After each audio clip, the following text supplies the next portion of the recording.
Išiel Gajdoš do dediny a hneď začal dziny, dziny, hej, dziny, dziny. Dziny daj, hej, že tam má byť veľký bál. Hej, dziny, dziny, dziny daj, hej, že tam má byť veľký bál. A ty, Gajdoš, ty bachratý, máš na krpcach za oplaty, hej, fujeráž je chlap hodný, hej, do roboty šikovný. Hej, fujeráž je chlap hodný, hej, do roboty šikovný.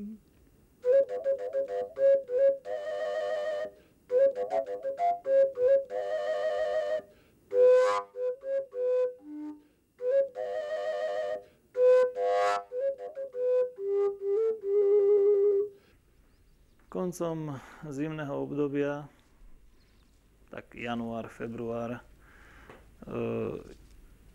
dosť často chodím do prírody, zoberiem si pílku, prípadne sekeru a idem na bazu. Je to obdobie, kedy je drevo ešte v podstate mŕtve, ešte nenastupuje vegetačné obdobie. V tomto čase sa ešte môže rúbať alebo píliť baza. Ja sa hodne nachodím alebo veľa času strávim rúbaním tohto dreva, najmä hľadaním. Niekedy mám šťastie, nájdem viacej kusov, niekedy prídem aj domov a nedonesiem nič.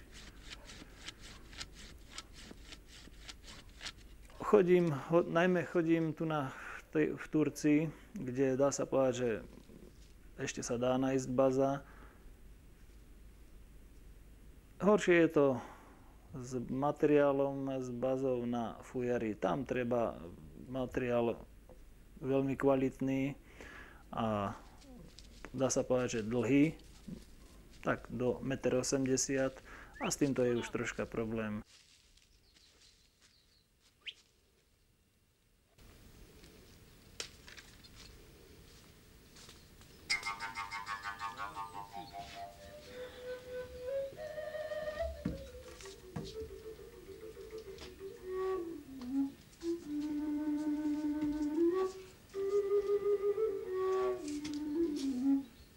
Po donesení bazy začne spracovanie toho materiálu na nástroj a začína sa to vrtaním tejto bazy. Bazu si upnem do prípravku. Je to taký železný prípravok, kde sa baza vyrovná a vrta. Niekedy prakticky tú bazu ani nemusíme vyrovnávať, lebo pokiaľ máme to šťastie a nájdeme rovnú bazu, tak sa nám to ľahko vrta a nemusíme ho vyrovnávať. Väčšinou baza je krivá, tak tá sa stlačí do prípravku. Vrtáme bazu tak prakticky 3 vrtákmi o priemeroch 15, 25, 30 mm. Niektorí výrobcovia vrtajú bazy aj väčšími vrtákmi. Samozrejme vývrt záleží od ladenia.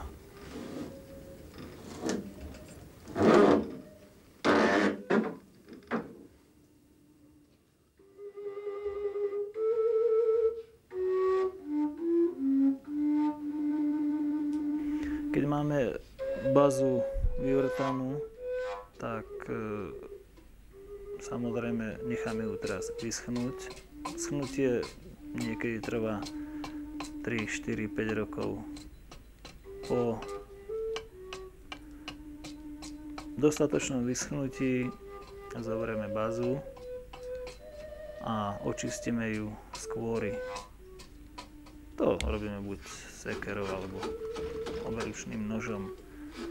Potom zhruba ju okrešeme alebo oberučným nožom ostruháme.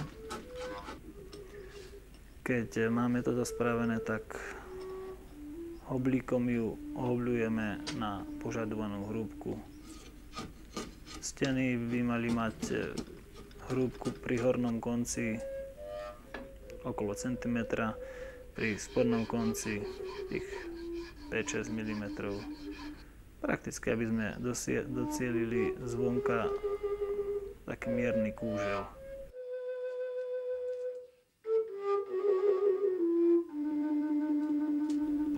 Po tejto fáze začne tá najdôležitejšia časť výroby, a to zvukotvorného zariadenia. Je to hlásnica, ktorá sa nachádza v hornej časti.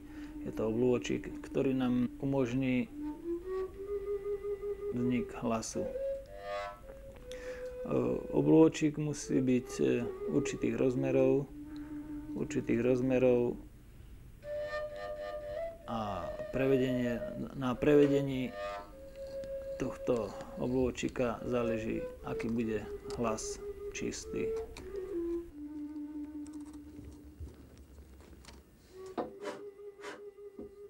Dobre.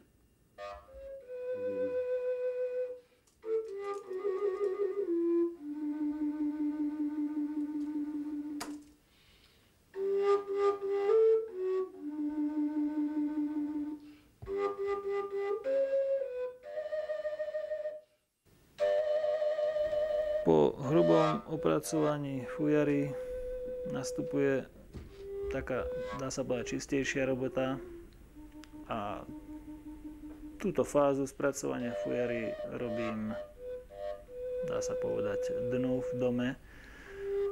Je to samotné prekresľovanie ornamentov na trubicu fujary. Robí sa to viacerými spôsobmi, buď priamo tuškou namalujem ornament na samotnú fujaru, alebo sa to môže robiť cez kopír.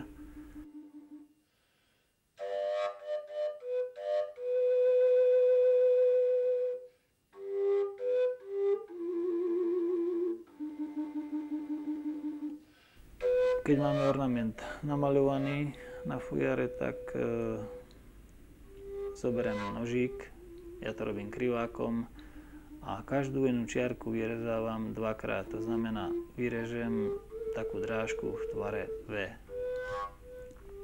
Toto sa robí, kontúra toho ornamentu sa robí preto, toto vyrezovanie, lebo keď napúšťam kyselinou, tak keby som tam nemal vyrezané tú drážku v tvare V, tak tá kyselina nám zajde ďalej. Čiže mimo tej plochy, na ktorú chceme nanášať tú kyselinu.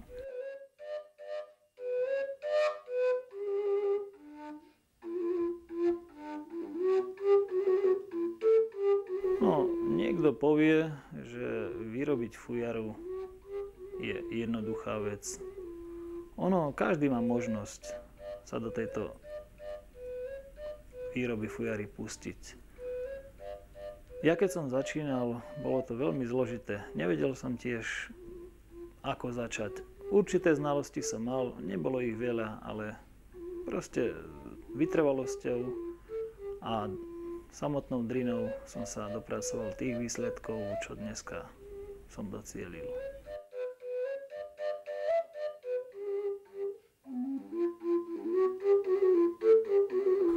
Fujary, vôbec ľudové nástroje ma zaujali už v mojom mladom veku a boli to najmä fujary a píšťaly, ktoré som vždy chcel mať, vlastniť.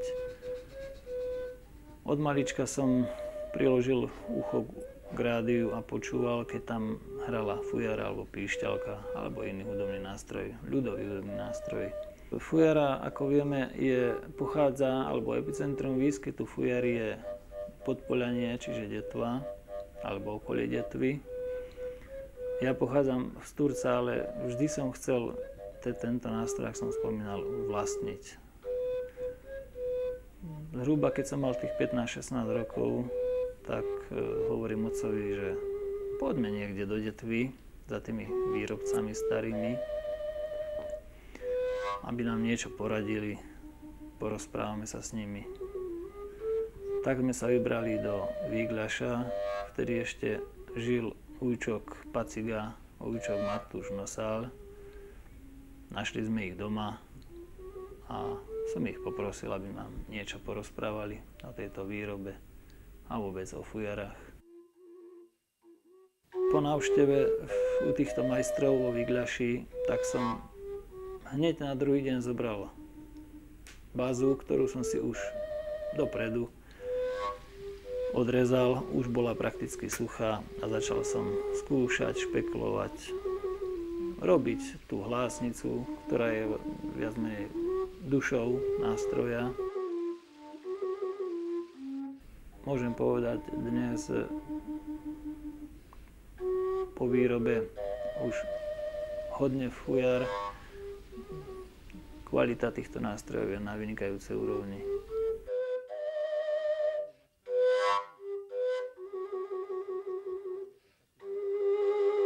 Po vygravírovaní ornamentu napúšťame kyselinu. Kyselinu nanášame dubovou trieskou, teda ja to robím dubovou trieskou, môže sa to robiť aj husím brkom alebo bambusovou trieskou. A robíme to tak, že namočíme triesku do kyseliny a po malinkých kvapôčkach nanášame tú kyselinu na fujaru, na ornament fujary. Hneď na nanesení tejto kyseliny nám kyselina reaguje. Je to pomerne silná kyselina, okolo 65%. Tá nám drevo, teda samotný ten ornament spáli do hneda. A takto napúšťame celý ornament fujary. Na druhý deň, keď nám ornament troška vyschne, prešmirglujeme ornament jemným šmirglom a napustíme fujaru šelakom. Dá sa povedať, touto fázou už končí samotná úprava, ornamentálna výzdoba fujary. Samozrejme ešte celú fujaru napustíme na olejom. Robí sa to repkovým olejom, slnečnicovým olejom.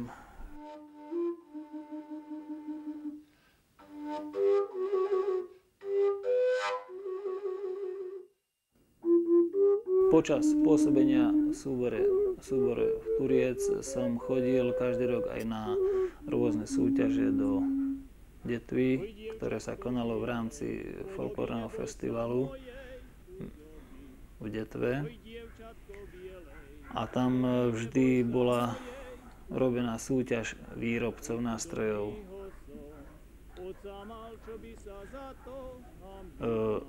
Každý rok bol iný nástroj. Ja som prakticky začínal, alebo keď som prišiel do Detvy v tom roku, akurát bola súťaž fujaristov ako výrobcov. No a hneď na tej prvom ročníku, alebo v tom ročníku, keď som ja prišiel na tú súťaž, som zvíťazil, alebo bol som jeden z tých účinkujúcich, ktorí dostali to najvyššie vyznamenanie, a to bolo vyznamenanie doktora Ladislava Lenga. Po dlhoročnom účinkovaní v súbore Turiec som prestúpil do súboru Stavbár do Žiliny, kde takisto sme chodili po rôznych štátoch Európy. Zašli sme aj do Ázie, do Líbie. No a zúčastňovali sme sa rôznych festivalov medzinárodných, či už v Anglicku, Francúzsku, Taliansku, proste po celej Európe. Sme reprezentovali slovenský folklór.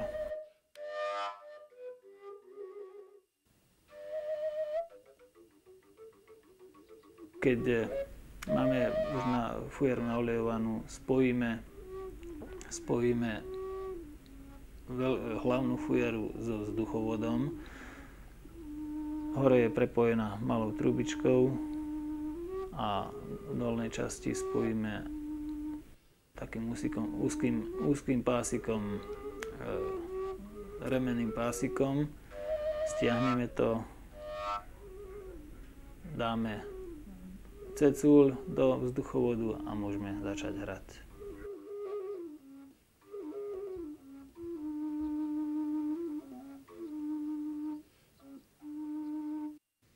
A teraz idem vyskúšať, ako vyráža.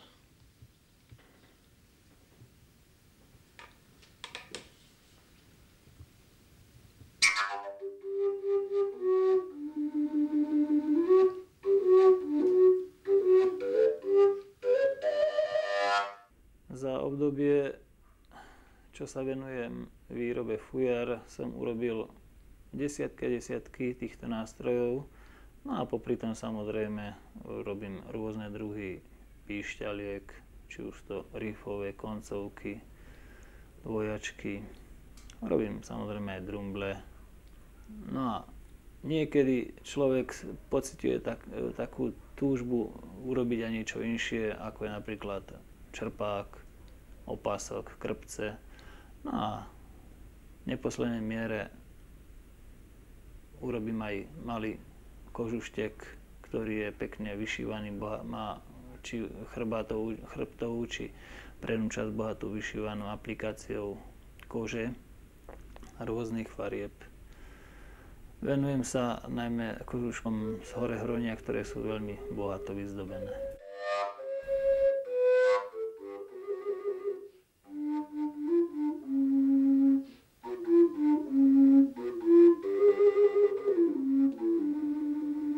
Túžbou mojou bolo od malička prakticky teda vyrobiť voľaké ten nástroje, ale najviac som túžil po fujare, ktorú som prakticky aj docielil. Vyrobil som veľa fujar a cítim pritom také sebauspokojenie, splnenie veľkej časti mojho života. A veľakrát, keď debatujeme o týchto nástrojoch, či už to v rodinnom kruhu, alebo medzi kolegami v práci, alebo priateľmi, vždy je o čom si povedať, vždy sú tie voľaké spomienky, vždy tie skúsenosti sa dajú vymeniť, poradiť, a niečo aj získať samozrejme, lebo človek sa učí prakticky celý život a sú to veľké debaty, najmä medzi výrobcami, keď sa takto stretneme viacej výrobcovia. Máme si čo povedať, vymeniť si skúsenosti.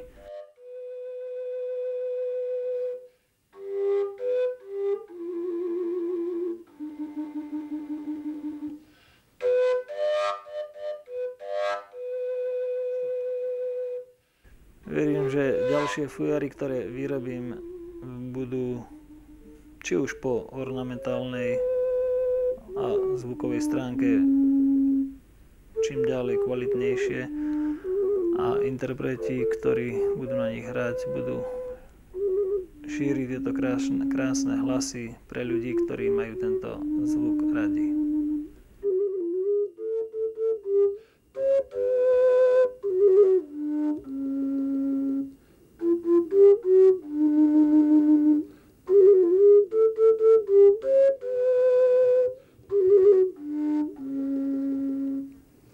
Oj, nebudem orať, ani siať, len si tak budem rozmýšľať. Oj, nebudem orať, ani siať, len si tak budem rozmýšľať.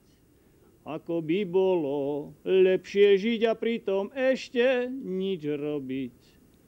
Ako by bolo lepšie žiť a pritom ešte nič robiť.